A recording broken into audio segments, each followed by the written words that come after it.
Hey guys, what's up? It's Portable. Welcome you back to another Pokemon TCG Pocket video. It's about that time again into the later part of the month, and we are going to be getting our new announcement for the next set for Pokemon TCG Pocket. Is going to be coming May 29th.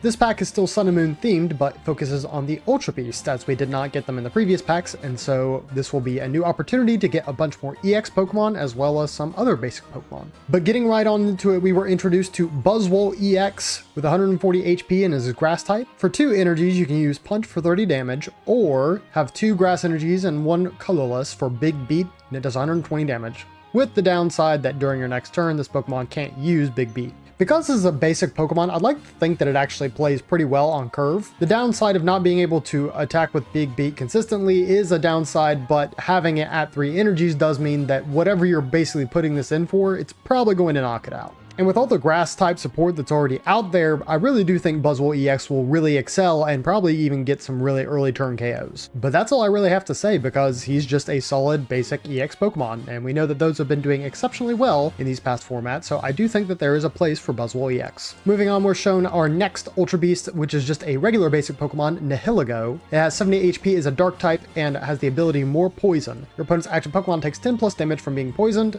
You also have the attack New Wave. For 2 energies and 30 damage, your opponent's active Pokemon is now poisoned. Now, specifically for decks that like to use Venoshock and just poison in general, I do think Nihilego is a very strong tool, but I actually think it will play more like an item card than an actual basic Pokemon. Say, for example, your opponent's Pokemon is a little close to that threshold for being KO'd at the end of their turn. You could surprise your opponent by putting Nihilego on the bench before you pass turn, and then it ends up getting KO'd. If you wanted me to rate this Pokemon on its own, it's not especially good. New Wave is a decent enough attack and will guarantee a total of 50 damage by the end of the turn, but we've also seen a lot more basic Dark types that can do far more.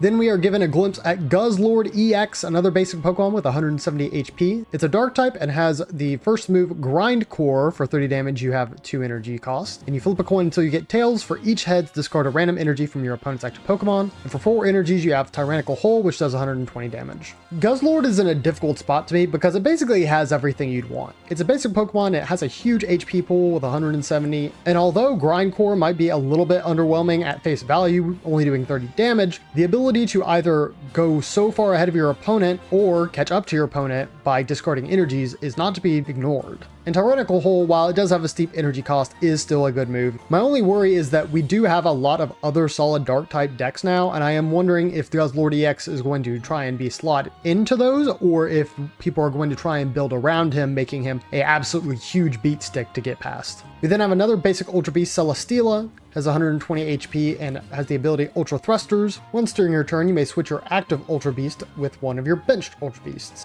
And Moonbaton, had to figure out what that was. For 3 energies, you get to do 100 damage. Flip a coin. If tails, this attack does nothing. Celesteela, I do not see people playing this as an actual card, but considering you get a free switch every turn with this Celesteela, I think it could be played in very specific strategies where all you're doing is playing Ultra Beasts. Take, for example, that Guzzlord EX earlier. It has 4 energies for its retreat cost, which is not going to be easy to get out of the active spot without committing something. But you could also have Celesteela on the bench and then just switch it out for free. So for specific Ultra Beast focused strategies, I definitely think Celesteela is going to see a good bit of play. We get a slew of other basic Pokemon coming up here. First with Pheromosa with 70 HP. It's a Grass type and has the Jump Blues attack for 20 damage. This attack also does 20 damage to one of your opponent's bench Pokemon. I think the theming for this Pheromosa card is pretty on point because it's going to be a pretty fragile Pokemon, but tends to be doing a lot of damage. Total of 40 damage for only 1 energy is pretty good. Same can be said with the next card, Kartana, has 60 HP and is also Grass type, and has Thrash Metal for 40 damage. Between the two, I can see Kartana being played a little bit more consistently because you are getting the guaranteed 40 damage, whereas the Jump Blues might only just do 20 damage if your opponent doesn't have a bench Pokemon. So yeah, Kartana, I think in general, is just an overall better fit. Last of this trilogy is Xurkitree, a basic Pokemon with 100 HP. Breaks this pattern as a Electric type and has Electronica for 60 damage and 3 energies. Your opponent's active Pokemon is now confused. I'm a little confused myself because you really would have expected a move like this to have done Paralysis, but it is what it is, and 60 damage being able to get a status condition isn't terrible. The only thing that's really saving this though is that it's a basic Pokemon. It's a little underwhelming, but I can see some strategies wanting to play it just because of its decent HP pool and also having a fair option to kind of lean back on. But if you thought we were stopping there, you clearly have not played Sun and Moon because there are plenty more Ultra Beasts to go around. This one being Naganadel, it's a stage 1 Pokemon evolving from Poipole. It has 100 HP and is a dark type and has Electro House for 40 damage from 1 energy. Your opponent's active Pokemon is now poisoned. Unless there's a very specific niche that Naganadel fills, I actually don't know if this Pokemon is going to see a lot of play. Having to be a stage 1 means that you're going to be waiting on getting this attack, and the attack that you're getting is not too excellent. For as cool as the Pokemon it is and how I like it, to me I'm not seeing the potential to put it in a deck. Then we have our next basic Pokemon, Stakataka, with 110 HP and is a metal type, and has the base rock attack for 2 energies and 40 damage. During your opponent's next turn, this Pokemon takes 20 less damage from attacks. I can see Stakataka being played outside of the Ultra Beast archetype and being specifically used as a stall archetype card. Only needing 2 energies for a move that does prevent damage to this Pokemon, and it already has a huge HP pool, I think we'll probably find some abuse here in the future. And then we have one of our first art rares for Blacephalon, another basic Pokemon with 100 HP and is fire type. With the attack Beat Punk for 3 energies and 130 damage, this Pokemon also does 70 damage to itself. This seems like a Pokemon that is going to be a finisher, because doing 70 damage to yourself means that you're going to be putting yourself at 30 HP after the fact, and especially if the Pokemon coming in is a water type, yeah, Blacephalon's done. But the Ultra Beast won't be the only EXs coming in this set. We do have Tapu Koko EX, a basic Pokemon with 130 HP and is electric type, and then has 2 attacks starting with Plasma Hurricane for 1 energy and does 20 damage. Take an energy from your energy zone and attach it to this Pokemon, and then Mach Bolt for 90 damage, costs 3 energies. I think that Tapu Koko EX is a very good opener for electric decks. The Plasma Hurricane attack allows you to get more electric energies that you can then pass on to other Pokemon with Dawn, and Mach Bolt, while it doesn't hit the 100 damage threshold, will be met on turn 4 if you start turn 2 and you're able to attack with Plasma Hurricane. While I don't know if it's going to be breaking the meta necessarily, I do see it as a very good generic basic EX electric type Pokemon. And that's a mouthful.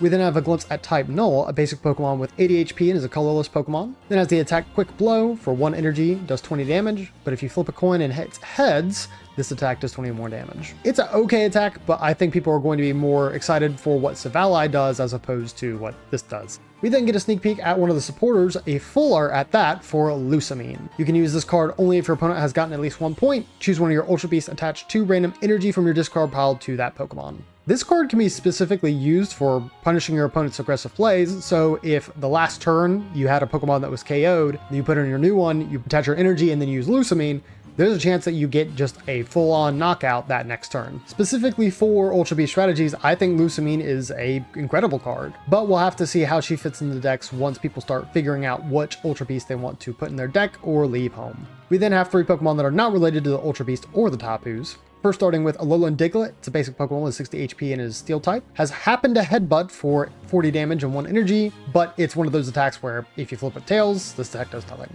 We then have Zeraora, an electric type Pokemon with 90 HP, it's basic, and with the ability Thunderclap Flash, at the end of your first turn, take an electric energy from your energy zone and attach it to this Pokemon. And it has 1 attack with Lightning Claw for 50 damage. I think Zeraora is a very good Pokemon. Being able to attach our energy for free after our first turn is great. You know, you have to open it, but assuming you do get this card early, the Lightning Claw attack for 50 damage is very meaningful in the early stages of the game.